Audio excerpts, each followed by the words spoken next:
सन्माननीय ग्रुप ग्रामपंचायत सावण आदरणीय लोकनियुक्त सरपंच सुमन पंडित नांदे सुमनताई यांना मी जिल्हा परिषदेचा फॉर्म भरायला लावला होता आणि तयारी सुद्धा करायला लावली होती. ही गोष्ट खरी. त्यांचे मिस्टर जे आहे पंडित नांदे आमची बैठक सुरू झाली. परंतु मधल्या काळामध्ये वरच्या भागामध्ये जी काही राजकीय घडामोडी झाली त्या घडामोडीमध्ये एकाच एक उमेदवार जायला पाहिजे जिल्हा परिषदचा. म्हणून सुमनताईला मी विचारणा केली की तुम्ही जर आता लोकांमध्ये पोहोचले पण थोडंसं ते गड राजकीय गड जुळवायला तुम्ही जर थांबले तर बरं होईल. सुमनताईने काही गावामध्ये प्रवास केला, भेटल्या लोकांना आणि सर्वांना सांगितलं की मला जिल्हा परिषद सदस्य व्हायचं आहे.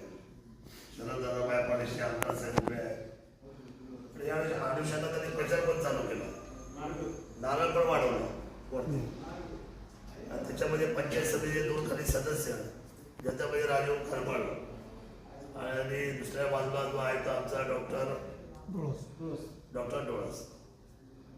परंतु पर्यायी असं झालं की सुमनताई ह्या मला भेटल्या आणि ते म्हणले की दादा की आपण जसं सांगताय आमचा मुळात पक्ष किंवा आमचा विश्वास हा तुम्ही आहात आणि वरच्या भागामध्ये किंबहुना या 2 जिल्हा परिषद गटामध्ये जे आदिवासी समाज आहे तिथं मोठ्या प्रमाणामध्ये जे तुमच्याकडून कामं मधल्या काळामध्ये झाली तिथं म्हणून आमच्या लोकांना खरं तर हे विकास कामं फार महत्वाचे. ते आणि त्यांच्या पतीने मला भेटले आणि मला म्हटले की दादा आम्ही जे फिरलोय आम्हाला कुठली खर्चाची किंवा आम्ही काही 4 रुपये घालवले असे थोडेफार जास्त नाही पण आम्हाला ते पण नको आहे.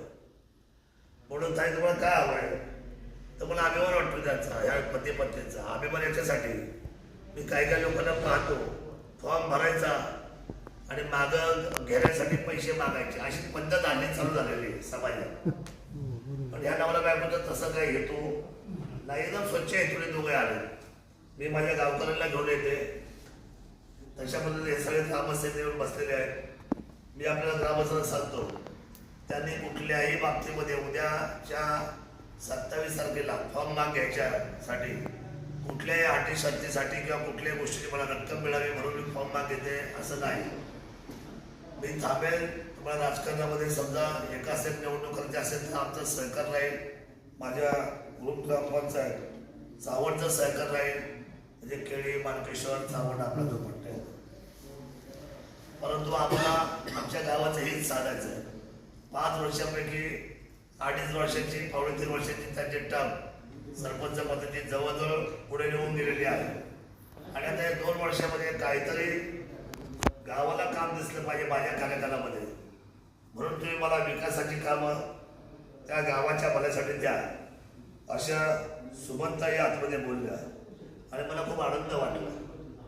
त्यांनी मागणी केल्याप्रमाणे मौजे मार्गेश्वरमधील महादेव मंदिराला क वर्ग दर्जा प्राप्त करून मिळावा.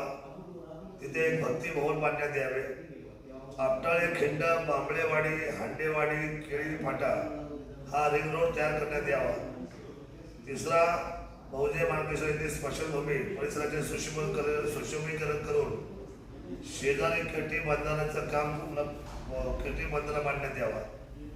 मौजे खडकवाडी सावड येथे स्मशानभूमी बांधली आणि मौजे केळी मार्गेश्वर गावच्या मध्यवर्ती ठिकाणी बहुउद्देशीय इमारत बांधकाम करणे जेणेकरून त्या इमारतीमध्ये ग्रामपंचायतचं उपकार्यालय वाचनालय सभागृह अभ्यासिका असं विविध असलेल्या गोष्टी त्या बहुउद्देशीय इमारतीमध्ये आम्हाला घेता येते. त्यांनी दिलेल्या कामाची मी नोंद घेतो. मी विद्यमान आमदार आहे. काम करणं ही माझी जबाबदारी आहेच. परंतु मी आपल्याला सांगतो उद्याच्या निवडणुकीमध्ये आपण सर्वांनी ठाम राहून माझ्या असलेल्या उमेदवाराला तिथं प्रचंड मताधिकारी निवडून द्या. ही कामं करणं माझ्यासाठी काही अवघड काम नाही. आम्ही काम करण्यासाठी खरं तर उपलब्ध आहोत. पण त्यांनी मनाचा मोठ्यापणा दाखवून गावच्या विकासासाठी मी कटिबद्ध आहे ही भूमिका जी पती पत्नीने मांडलेली आहे. मी हा आदर्श खरं सगळ्या समाजातल्या लोकांनी घेतला पाहिजे. केवळ फॉर्म भरायचे आणि आम्हाला माघार जायचं आणि आमचा खर्च झाला हा तो दिला पाहिजे अशी म्हणणारी जी लोक आहेत त्यांना हे उत्तम उदाहरण आहे सुमनताईच्या निमित्ताने असं मला वाटतं. मी मनापासून त्यांच्या या निर्णयाचं स्वागत करतो आणि मी ग्रामस्थांना चावड ग्रामस्थांना शब्द देतो की तुम्ही उद्याच्या निवडणुकीला 5 तारखेला माझ्या मागे उभे राहा, म्हणजे माझ्या पक्षाच्या मागे उभे राहा. मी पण या सगळ्या 5 कामासाठी मी तुमच्या 100% मागे उभं राहून तुम्हाला काम करतो. आपण उशिरापर्यंत आलात आणि माझी भेट घेतली. मी सन्माननीय सुमनताई आणि आदरणीय पंढरीनाथजी लांडे यांचं सर्वांचं मी मनापासून धन्यवाद व्यक्त करतो. आदर्श ग्राम सावंत ग्रामपंचायत आपले सर्व सन्माननीय केळी माणकेश्वर सावंत असे सगळ्या ग्रामपंचायतीचे काही आपण ग्रामस्थ आहेत, मी आपल्या मनापासून धन्यवाद व्यक्त करतो.